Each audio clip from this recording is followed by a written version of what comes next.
ભાઈઓ બહેનો, સૌથી પહેલા રણછોડરાયજી મહારાજ અને મા મહાકાલીને પ્રણામ કરી મારી વાતની શરૂઆત કરવા માંગુ છું.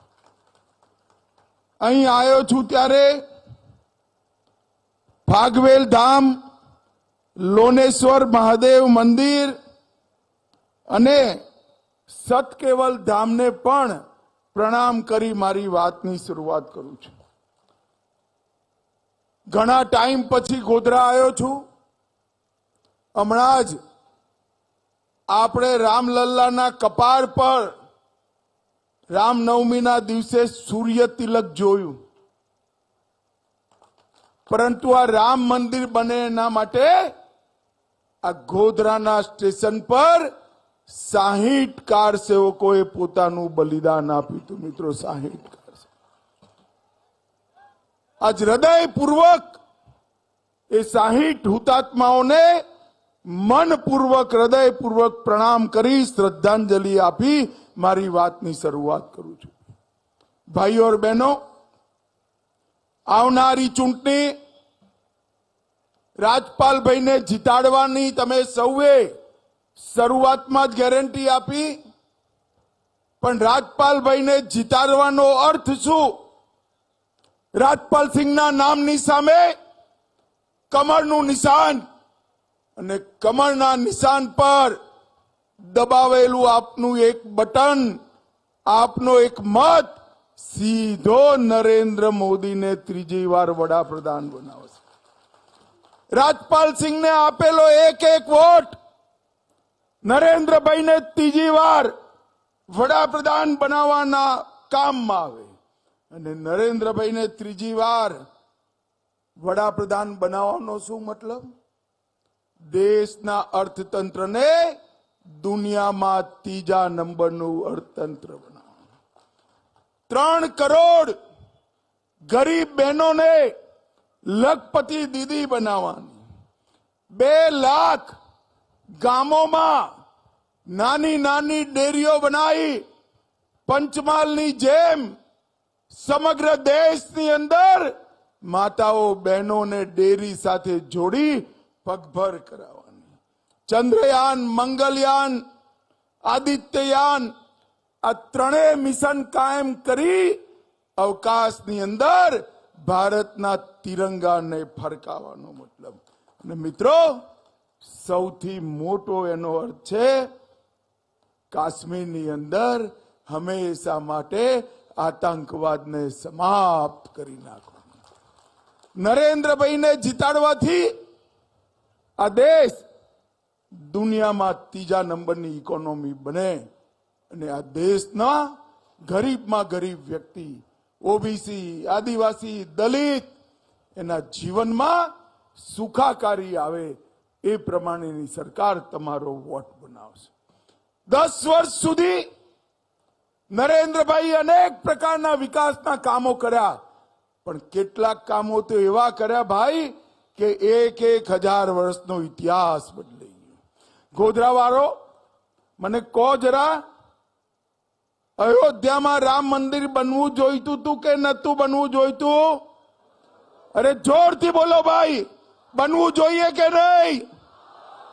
આ કોંગ્રેસ પાર્ટી 70 વર્ષથી 500 વર્ષ પહેલા તોડેલા રામ મંદિરને, એના મુદ્દાને અટકાવતી રહી, લટકાવતી રહી, ભટકાવતી રહી. તમે નરેન્દ્રભાઈને બીજી વાર વડાપ્રધાન બનાયા, 5 ઓગસ્ટ બીજી વાર વડાપ્રધાન બનાયા. 5 વર્ષમાં જ કેસ પણ જીત્યો, ભૂમિપૂજન બી કર્યું અને 22 જાન્યુઆરીએ પ્રાણ પ્રતિષ્ઠા કરી જય શ્રી રામ કરી નાખ્યું.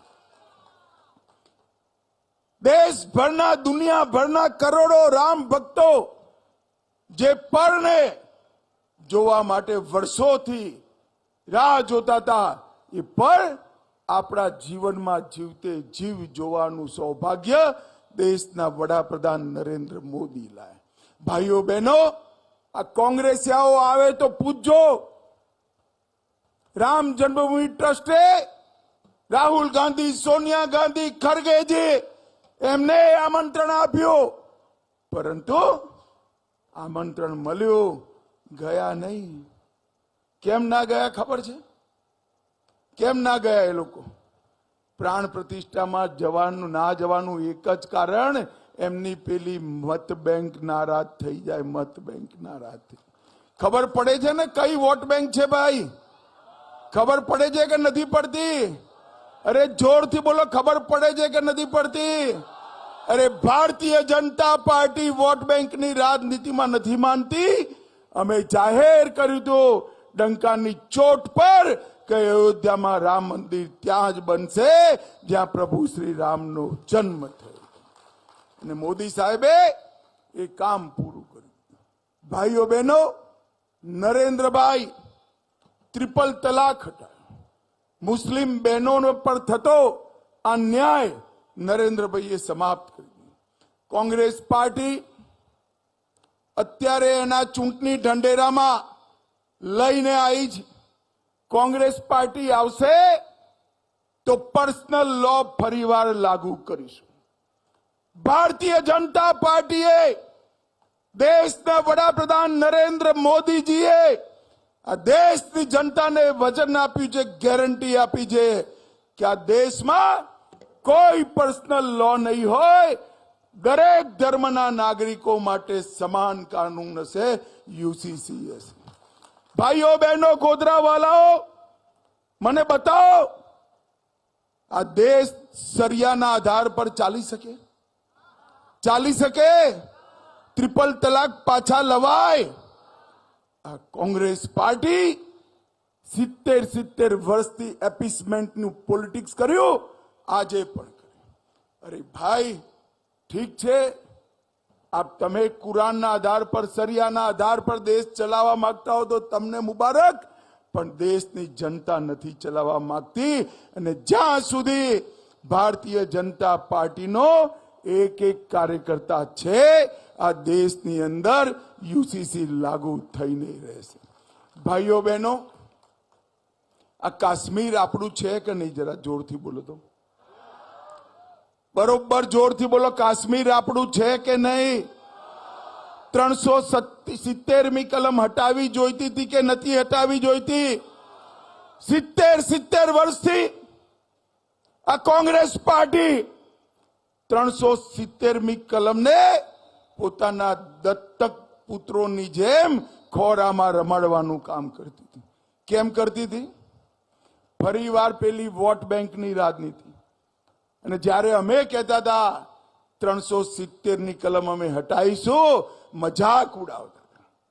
5 ઓગસ્ટ 2019 નરેન્દ્રભાઈએ દેશમાંથી 370મી કલમ સમાપ્ત કરી નાખી.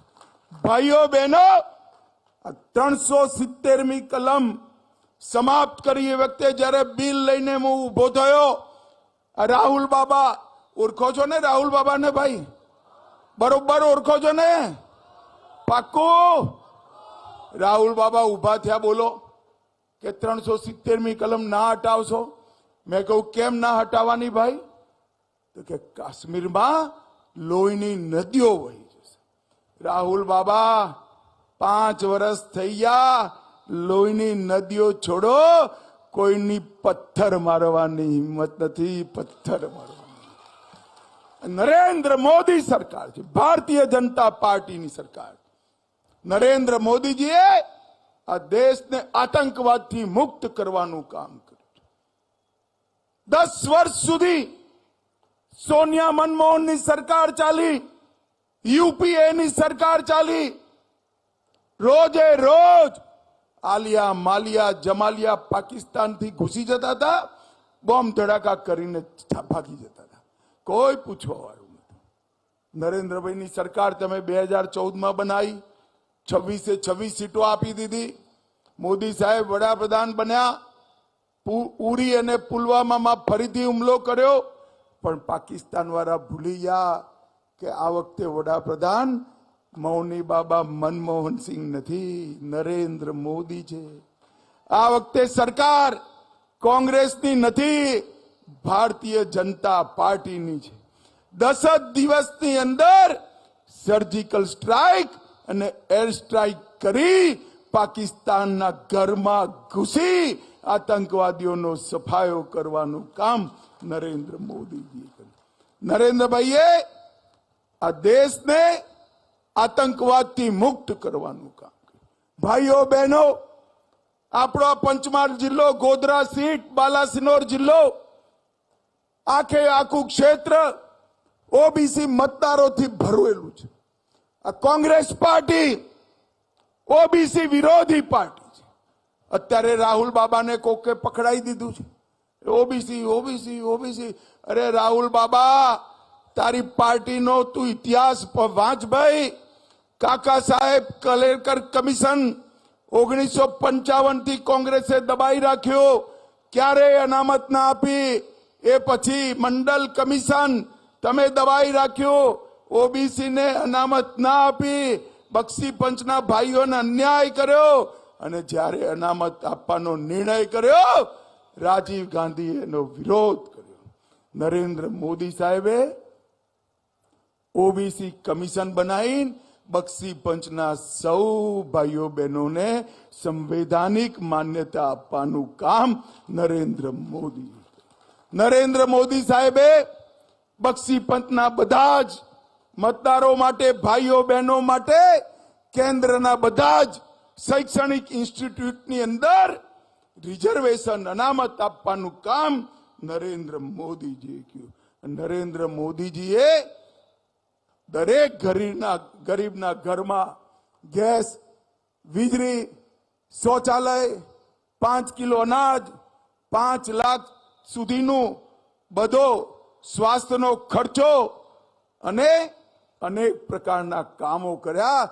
એમાં સૌથી મોટો ફાયદો અગર કોઈને થયો હોય તો મારા બક્ષી પંચના ભાઈઓ બહેનોને નરેન્દ્ર મોદીજીએ કરાવી. અને સૌથી મોટી વાત, ભારતીય જનતા પાર્ટીએ દેશને બક્ષી પંચનો સૌથી પહેલો વડાપ્રધાન આપવાનું કામ ભારતીય જનતા પાર્ટીએ કર્યું. ભાઈઓ બહેનો, આ કોંગ્રેસ પાર્ટી જૂઠાણા ફેલાવવામાં એક્સપર્ટ પાર્ટી છે. આદિવાસી ભાઈઓ બહેનો માટે કહ્યું કે યુસીસી આવશે તો તમારા પરંપરાગત કાયદાઓ સમાપ્ત થઈ જશે.